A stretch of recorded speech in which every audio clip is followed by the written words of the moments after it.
মানলে আবু বকর, না মানলে আবু জাহেল, মানলে জান্নাতি, না মানলে দুজুকি। ওয়াজ সহজ, সহজ ওয়াজ। মানলে আবু বকর, না মানলে আবু জাহেল, মানলে জান্নাতি, না মানলে দুজুকি। পথ সহজ। এবার আসেন, মানলে কি লাভ হয়? নবী বলছে কোরআন রেখে গেলাম, আমার সুন্নাহ রেখে গেলাম, এটা মানলে কি লাভ দেখেন। মদিনার ঘটনা। মদিনার এক সুন্দরী মেয়ে, সুন্দরী মেয়ের জন্য বিয়ের প্রস্তাব, শত শত প্রস্তাব। মেয়ে একটা, মেয়ের বাবা কয় সমস্যাই বললাম, মেয়ে একটা, এত প্রস্তাব কি করি? মেয়েরা সাধারণত একটা শর্ট সময়ে ভালো পরামর্শ দিতে পারে, যেটা উপস্থিত বুদ্ধি কয়। উপস্থিত মেয়ে বলছে বাবা টেনশন করেন না, আপনি যুবকরা বইলা দেন আগামী রবিবার দিন তারিখ দিয়ে দেন, স্কুল মাঠে তারা আসুক, একটা ইন্টারভিউ হবে। মদিনার ঘটনা বলছি, ইন্টারভিউ হবে, ইন্টারভিউ যে ফাঁস করবে তার কাছে বিয়ে দিবেন। বাবা কয় মা সুন্দর পরামর্শ দিছ। বাবা যায় ডাকতেছে, যুবক বৃন্দ, জামাই বৃন্দ, রবিবার দিন সকাল 10টায় চট্টগ্রাম লালদিঘির ময়দানে সবাই উপস্থিত থাকবেন। বোঝানো লেগে লালদিঘি কইছি। ইন্টারভিউ হবে। যুবকরা সাজে সাইজা, জামাইয়ের সুরত ধইরা, সেন আতর গোলাপ মাইরা, প্যান্ট শার্ট কোট টাই লাগাইয়া, মাঠ ভর্তি, হাজার হাজার যুবক, মেয়ে একটা। এবার মেয়ের কাছে বাবা গেছে, মা ইন্টারভিউ কি হইব? মেয়ে কইতাছে বাবা ইন্টারভিউটা হবে সহজ, আপনি খালি বলবেন যেই ছেলেটা সারা রাত নামাজ পড়ে, সারা বছর রোজা রাখে, তার কাছে বিয়ে দিবেন।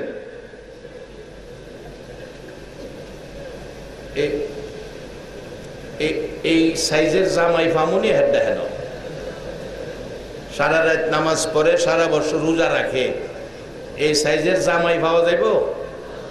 সবাই দি কয় না। এক বেচারা নাকি ওয়াজ করে, এটা কোরআন হাদিস না, ছোট সময় আমিও তো এরকম ওয়াজ শুনতাম। হুজুররা মাঝে মাঝে কথা বুঝাইতে যায়, বলতো এক হুজুর নাকি ওয়াজ করে চোখ বন্ধ কিরা, বেচারা চোখ বন্ধ কিরা ওয়াজ করে, এই তার অভ্যাস। ওয়াজ শেষ করছে, মোনাজাত শেষ করছে, চোখ খুইলা দেহে শ্রোতা একটাও নাই। মৌলবী কই খই ওয়াজ করলাম, কমিটির লোকও নাই, খই ওয়াজ করলাম, কারে শোনাইলাম? ফাঁকেদা দেহে নিচে একটা লোক বসা। জিগাইল বাবা সারে মানুষ গেলেও তুমি বসে রয়েছো, আমার ওয়াজটা তুমিই বুঝছো।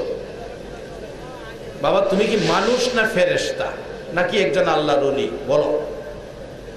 বেটা বসাতে দাঁড়ায় কয় হুজুর এই চেয়ারটাতে তাড়াতাড়ি উড়েন, এই চেয়ারটার যে বৈশা ওয়াজ করতেছেন, এই চেয়ারটা আমার ঘরতে আনছে, চেয়ারটার লেগে আমি বই রয়েছি, নাইলে আমিও গেলাম বলে।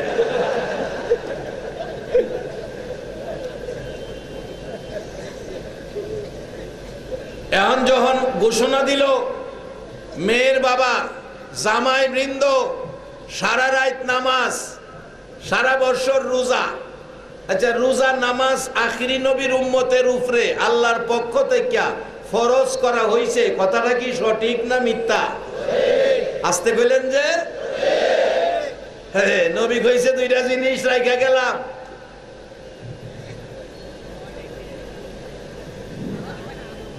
যুবক কইতাছে ফিরে যে প্রশ্ন দিছে কাম হইতো না। আচ্ছা মুসলমান হইয়া যদি নামাজ আর রোজার বেলায় প্রশ্নের জবাব না দিতারি, তাইলে কি আমাদের জীবনের ব্যর্থতা না সার্থকতা? সবাই বলুন ব্যর্থতা। নবী বললেন দুইটা লাইন আমি উম্মতের দিয়ে গেলাম, এই লাইনে যে থাকবো এই কামিয়াব হইব, লাইন ছেড়ে দিলে কাম হইতো না। বাজান যারা লাইনে থাকে দেখেন কাজ কম মাইনা বেশি পায়, কাজ কম মাইনা বেশি পায়। কিরকম কাজ কম মাইনা বেশি? কিরকম? লাইনে আছে, টাই কোট প্যান্ট শার্ট জুতা মোজা এসি রুম, এমন এক চেয়ার, একটু পিছনে হেললে চেয়ার নাচে, একটু ডাইনে বামে চাইলে চেয়ারও ঘুরে, চা চাইলে কফি আইয়ে, কফি চাইলে ঠান্ডার বোতল আইয়ে। সার সার সম্মানের অভাব নাই। মাস শেষে বেতন 2.5 লাখ, লাইন পাইছে। আরেক বছর লাইন পাইছে না, সারাদিন লেবারের কাজ করছে, বুঝা বইতে বইতে গার বাঁকা হয়ে গেছে। সন্ধ্যার সময় মাত্র হাজিরা 500 টাকা, লাইন পাইছে না। আমরা আখিরি নবীর উম্মত, নবী 2টা লাইন দিয়ে গেছে, আমরা লাইলো না, আমরা লাইন পেয়ে লাইছি। আমরা কম সময়ে মাইনা বেশি নিমুগা। একবার বলুন আল্লাহু আকবার। বাবা যখন বলল, যুবক বৃন্দ জামাই বৃন্দ, সারা রাত নামাজ সারা বছর রোজা যে রাখবা তার কাছে মেয়ে বিয়া দিমু। একটা কয় লজাইগা কামাইতো না লজাইগা কিনলে গা ইসলাম কষ্ট কেনা। এই রে পেনশন ইস্তারি করছিলাম, এই পয়সাটাই বাদ গেল। একটা একটা করে সব যাইতেছে গা। একটা যুবক আখিরি নবীর উম্মত হইয়া বইরিছে, এখন আমি যাইতাম না, বিয়া না কইরা যাইতাম না। বাবা সব গেল, আপনি পয়সা রইছেন, আমি বিয়া কইরা যামু। কয় বিয়া করলে শর্ত তো নামাজ পড়তে হইব সারা রাত, রোজা রাখতে হইব সারা বছর। আমি সারা রাত নামাজ পড়ুম, সারা বছর রোজা রাখুম, কথা দিলাম।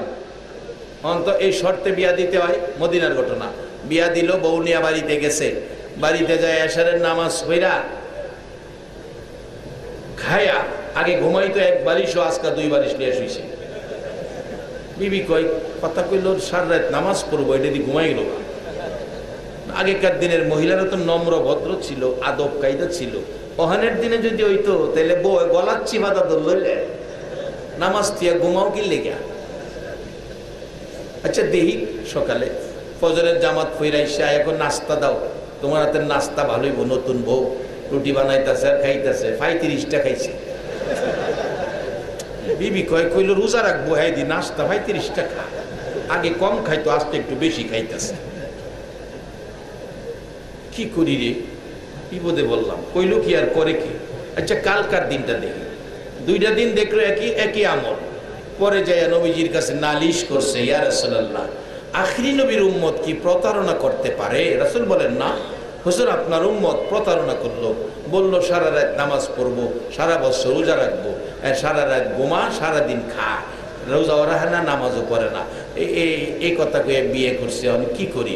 রাসূল বলেন যুবকরে ডাকো। ডাকছে, এই তুমি কি এই শর্তে বিয়ে করছো? জি হুজুর। তুমি নাকি নামাজ পড়ার কথা সারা রাত, নামাজ বলে পড়ো না? হুজুর আপনার কাছে আইছি এটার সত্যায়িত করার জন্য। আমি জানি আমার নবী বলেছে, আখিরি নবী বলেছে, আমার উম্মত হইয়া এশারের নামাজ পড়ে ফজরের জামাতে গেছে, সারা রাত ঘুমাইছে, হের আমলে সারা রাত নামাজের নেকি দান করে দিয়েছে। রাসূল বলেন ঠিক বলেছো, ঠিক বলেছো। সারা রাত ঘুমায়া নামাজের নেকি পাওয়ার ব্যক্তি হলো আপনারা আখিরি নবীর উম্মতেরা। এশার পরে ঘুমাবেন, ফজরের জামাতে শরীক হবেন, সারা রাত নামাজের নেকি পাবেন। দিনে দমকাইতেছে, আকাশে দমকাইতেছে নাকি? আওয়াজ শোনা যায় কি?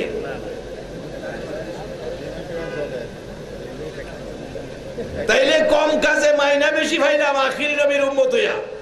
এই কাজটা আমাদের করা দরকার আছে কিনা? এসা ভাইয়া ঘুমাইবেন, ফজরের জামাতও যাইবেন, সারা রাত ঘুমাইয়া নামাজের নেকি পাইবেন। রাসূল বলেন ঠিক সত্য বলেছ। তুমি বলে রোজা রাখার কথা, রুটি বলে 35টা খাইছো। হুজুর 35টা খাইছি, আরো দিলে খাইলাম মিলে।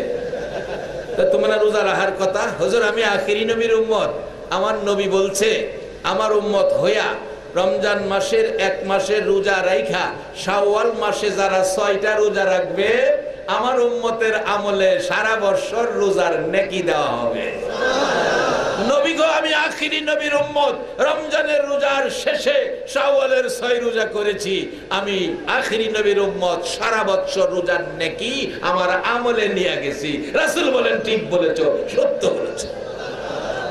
বাজান কাজ কম মাইনা বেশি, এরপরও যদি কাজ না করি তাইলে বিপদে বললে রাসূল কইলাম সুপারিশ করতো না। বাবারা ভাইয়েরা, এই নবীর উম্মত হইয়া এই দুইটা লাইন ঠিক রাখেন, লাইনে থাকেন, সাথে থাকবে ভালো কাজের মধ্যে সবচেয়ে ভালো কাজ হলো মা বাবার খেদমত। সবচেয়ে ভালো কাজ হলো মা বাবার খেদমত। সবাই বলুন, সবচেয়ে ভালো কাজ কি? আল্লাহ নিজে বলেছেন কোরআনের মধ্যে, ওয়াকাদা রাব্বুকা আল্লা তা'বুদু ইল্লা ইয়া ওয়া বিল ওয়ালিদাইনি ইহসানা। আল্লাহ বলতেছেন ইবাদত করবা আল্লাহর, খেদমত করবা মা বাবার।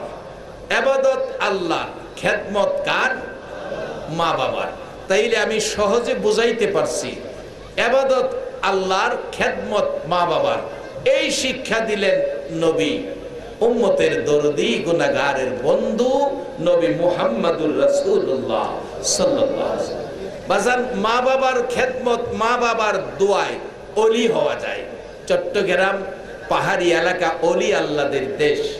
যেই মাটিতে ঘুমিয়েছেন হযরতে আমানত শাহ রহমাতুল্লাহ আলাইহি, যেই মাটিতে ঘুমিয়েছেন হযরতে বদর শাহ রহমাতুল্লাহ আলাইহি, যেই মাটিতে ঘুমিয়েছেন হযরতে মুহসিন আউলিয়া রহমাতুল্লাহ আলাইহি, যেই মাটিতে ঘুমিয়েছেন শেরে বাংলা রহমাতুল্লাহ আলাইহি, যেই মাটিতে ঘুমিয়েছেন বান্ডার শরীফের হুজুর কেবলা রহমাতুল্লাহ আলাইহি।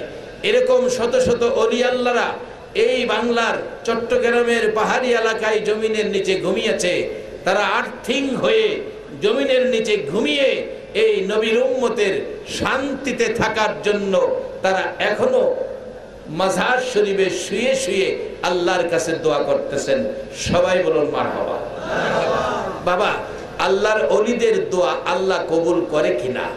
তাই ওলিদের সাথে সম্পর্ক রাখবেন, নবী পাওয়া সহজ হয়ে যাবে। যার বাস্তব আমার পীর কেবলা জানের জীবনীর থেকে পেয়েছি, আমার পীর কেবলা জানের জীবনীর থেকে পেয়েছি। একজন যিনি ব্রাহ্মণবাড়িয়া জেলার ইংরেজি শিক্ষিত লোক ছিলেন, ব্রাহ্মণবাড়িয়ার লোক এখানে থাকতে পারেন, প্রফেসর খালেক সাহেব রহমতুল্লাহ আলাইহি। উনি একজন প্রফেসর ছিলেন, এত বড় দরজার রাসূল প্রেমিক ছিলেন। ওনার লেখা কিতাবের মধ্যে পাওয়া যায়, উনি যেদিন মৃত্যুবরণ করবেন তার আগে ওনার অনেক মুরিদান ছিলেন, ভক্তবৃন্দ ছিলেন, ইংরেজি শিক্ষিত লোক। যেমন আজকে আমার ডাইন পাশে বসা একজন বিশিষ্ট আইনজীবী, ওনার মুখ থেকে ওয়াজ শুনেছেন। উনি কিন্তু মাদ্রাসায় পড়ে ওয়াজ করে নাই, উনি আল্লাহর রহমত, ওলি আল্লাহর প্রেম, নবীর ভালোবাসা ওনার মধ্যে আছে। তার এই শক্তির থেকেই এই সুন্দর কথাগুলো আপনাদের সামনে তুলে ধরছেন। কারণ কোন আল্লাহর ওলি যদি কারো পক্ষে থাকে, রাসূল যদি কারো পক্ষে থাকে, আল্লাহ তার জন্য এলেমের গোডাউনের দরজা খুলে দেয়। ঠিক এমনই প্রফেসর খালেক সাহেব রহমাতুল্লাহ আলাইহি, উনি একজন আল্লাহর ওলি ছিলেন, প্রফেসর মানুষ। ওনার এক মাজলিসে উনি হঠাৎ করে বললেন, বাবারা, যেদিন আমার মৃত্যু হবে আমার জানাজাটা পড়বে একজন শিক্ষা অফিসার, ইংরেজি শিক্ষিত লোক। ওনার দিকে ইশারা করে বললেন আমার জানাজা উনি পড়াবেন। অবশেষে মানুষ, আলেম ওলামারা একটু অসন্তুষ্ট, আমরা আলেম, হুজুর আমাদের কথা বললেন না, ইংরেজি শিক্ষিত লোক শিক্ষা অফিসারের কথা বললেন। হুজুর বলছে বলার কিছু নাই, ভিতরে ভিতরে তাদের কষ্ট। যেদিন মৃত্যু হলো এদিন উনি গাজীপুরে পোস্টিং, তখন তো মোবাইল ছিল না, খবর দিব কিভাবে? লোকের মাধ্যমে, চিঠির মাধ্যমে খবর যাইতো। কিন্তু শিক্ষা অফিসার অফিসের আসন থেকে দাঁড়িয়ে গেছে, ও আমার স্টাফেরা তোমরা অফিস চালায়ও, আমার পীর মারা গেছে। খবর হয়ে গেল, দৌড়ায় আসছেন, আইসা দেখলো আমার পীর কেবলা হুজুর বলছেন আমরা জানাজার অপেক্ষায় করতে করতে প্রায় দিন শেষের দিকে জানাজা পড়ে ফেলবো, এমন সময় দেখি শিক্ষা অফিসার আসতেছে, দূর থেকে হাত বাড়াইছে, আপনারা একটু থামেন, আমি এসে গেছি। বাবা আসো, আমরা অপেক্ষায়, জানাজা পড়াও। ওই শিক্ষা অফিসার প্রফেসর মরহুম খালেক সাহেব রহমতুল্লাহের লাশের পাশে যাচ্ছেন, জানাজা পড়াবেন। সিনা বরাবর, লাশের সিনা বরাবর দাঁড়াইতে হয়। উনি যেখানে দাঁড়াইয়া জানাজা পড়াবেন, কাছে যাওয়ার আগে ইয়া রাসূলুল্লাহ বলে চিৎকার মেরে জ্ঞান হারা হয়ে পড়ে যায়। একবার পড়ে গেছে, মাথায় পানি দিয়ে জ্ঞান ফিরল, আবার পড়ে গেছে, জ্ঞান ফিরল। আমার পীর হুজুর বলেন, আমার পীর কেবলা হুজুর বলেন, আমি বলেছি বাবারে, কার পীর না মরবে? সকলের পীরেই তো একদিন মরবে, সকল মানুষই তো একদিন মরতে হবে। জানাজা পড়াও, এইভাবে করলে কেমনে হবে? জানাজা তো পড়াইতে হবে। ওই লোক শিক্ষা অফিসার বললেন, হুজুর আমি কেমনে জানাজা পড়াবো? আমি যেই জায়গাটার মধ্যে দাঁড়াইয়া আমার হুজুর আমার পীরের জানাজা পড়াবো, আমি সেই জায়গায় যাওয়ার আগে আমি দেখি মদিনার নবী এসে দাঁড়াইয়া যায়। বাবা, এই আল্লাহর ওলির মাধ্যমে নবী পাওয়া সহজ হয়ে যায়। ওলি আল্লাহদের সাথে সম্পর্ক রাখবেন। ও চট্টগ্রামবাসী অনুরোধ করে যায়, ওলি আল্লাহদের সাথে সম্পর্ক রাখবেন। আজকে সেই ওলি আল্লাহদের স্মরণের কিছু নজির, কিছু পরামর্শ হ্যান্ডবিলের মধ্যে আছে। ফাতিহা ইয়াজদাহ, বিশ্বের ওলিকুল সম্রাট, অলিকুল সম্রাট, সকল অলি আল্লাহদের মাতার তাজ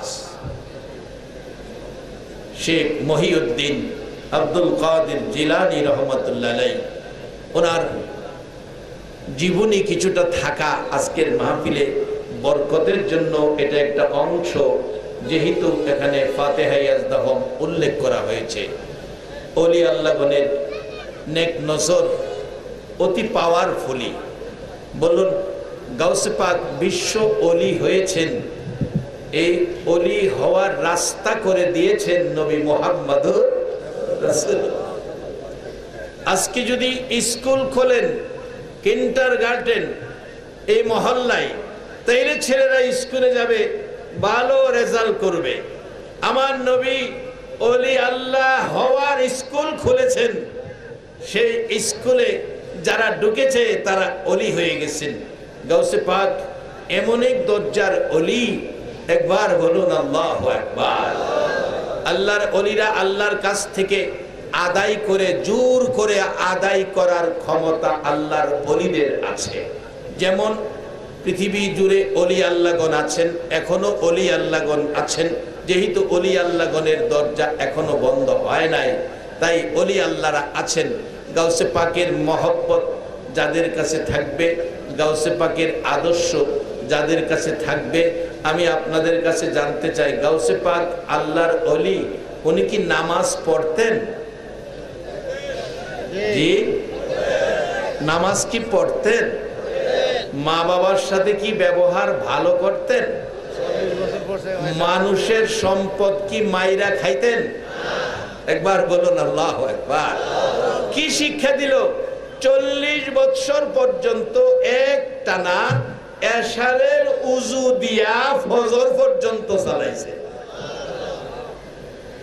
40 বছর পর্যন্ত এক টানা এশারের উজু দিয়া ফজর পর্যন্ত চলছে। তাইলে বোঝা গেল রাত্রে ঘুমায় নাই, উজু ভাঙ্গে নাই, উজু ঠিক রাইখা চালাইছে না উজু ছাড়া এমনিতেই রূপ দেখাইয়া চালাইছে না হাকিকতে চালাইছে? একবার বলুন মারহাবা। বাজান, এই জন্য গাউসে পাকের পাওয়ার কত, ক্ষমতা কত আল্লাহ দিয়েছেন। একবার বলুন আল্লাহু আকবার। আর হবে না কেন? এমন মা, এমন বাবা, তার বাবা হয়েছেন, মা হয়েছেন, যে মা এ সন্তান পেটে রেখেছেন, সোনার টুকরা দুনিয়ায় উপহার দিয়েছেন। সে মার জীবনী খুলুন, সে মা আমাদের দেশের মার মতো না। আমাদের দেশের মারা তো কোরআন সুন্নাহর পক্ষে নাই, এই জন্য শান্তি নাই, ঘরে শান্তি নাই, বাইরে শান্তি নাই, স্বামী স্ত্রী মারামারি করে, এরকম আছেন অভ্যাস। অথচ কোরআন সুন্নাহ 2 লাইনে যান, অলি আল্লাহদের জীবনীতে যান, কোথাও স্ত্রীর গায়ে স্বামী মারবে, হাত তুলবে, এরকম নাই।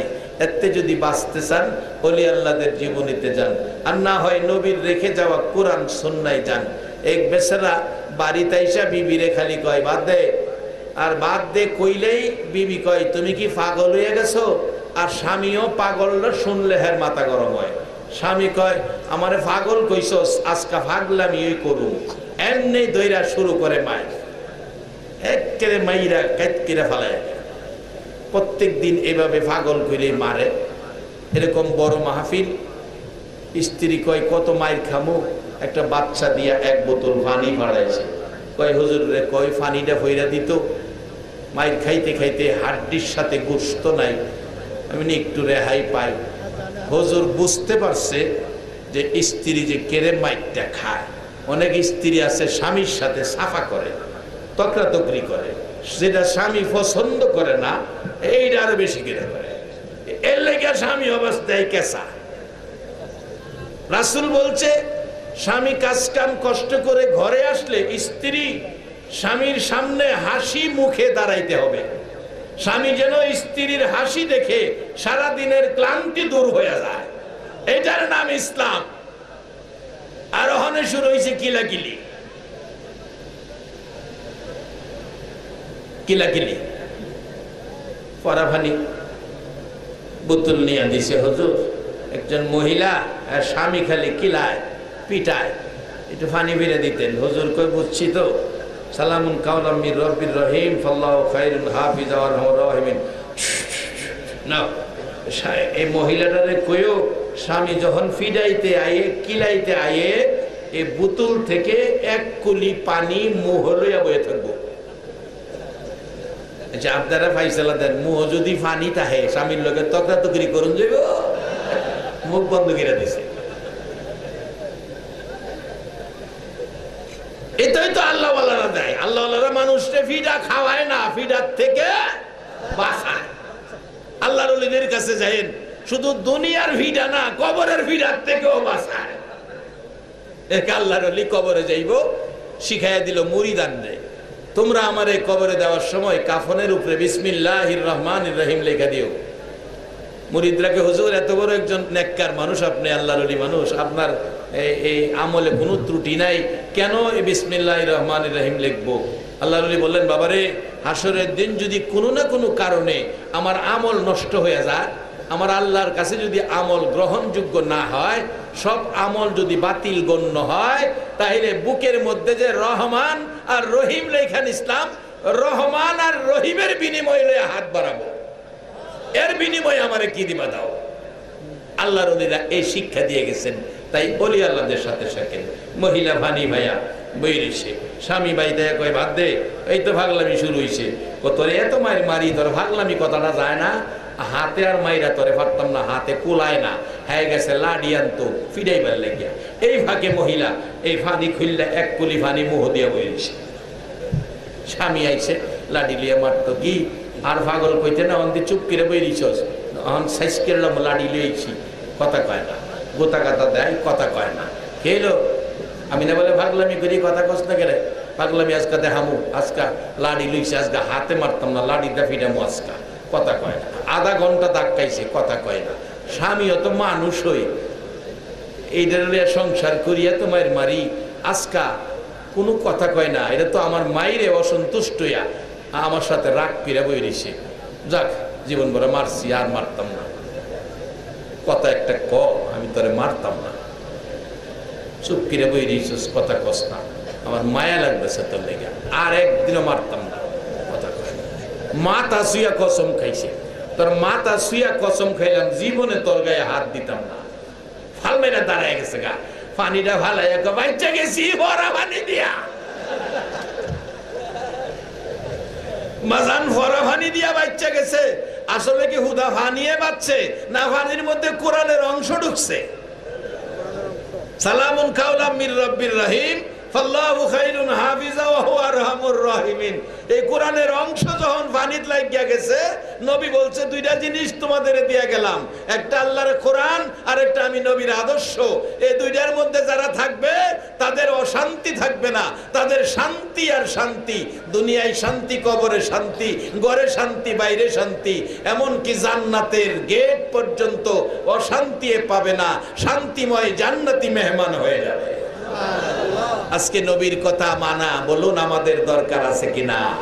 তাই আমি অনেক সময় বলি নবীর কথা মানবে যারা হবে জান্নাতি। বলুন নবীর কথা মানবে যারা হবে জান্নাতি। না মানিয়া আবু জাহেল হইল দুজুকি। না মানিয়া আবু জাহেল হইল দুজুকি। এই নবীর কথা মানলে পুরুষেরও শান্তি, মহিলাদেরও শান্তি। নবীর কথা না মানলে পুরুষেরও অশান্তি, মহিলাদেরও শান্তি, ঘরেও শান্তি, বাইরেও শান্তি। গাছ গাছরা পর্যন্ত নবীর কথা মানত, চন্দ্র সূর্য পর্যন্ত নবীর কথা মানত। আমরা উম্মত হইয়া নবীর কথা মানা বলুন দরকার আছে কিনা? বাজান দোয়াটা আগেই কইরা লইতাম, মানুষ বেশি তো তাবারুকে কোলাইতো না, এর লাগে দেরি করতেছি। কিছু মানুষ নি জায়গা ওখান দিয়ে কেউ যায় না। আচ্ছা এবার ফাইসালা করি, আপনারা কি তাবারুকের পাগল না মাহফিলের বরকতের পাগল? তাবারুক যা আছে কমিটি বন্টন করবে, তাবারুক পাইলে আলহামদুলিল্লাহ, না পাইলেও আমরা মাহফিলের বরকতটাকেই তাবারুক হিসাবে মেনে নিব। রাজি আছেন?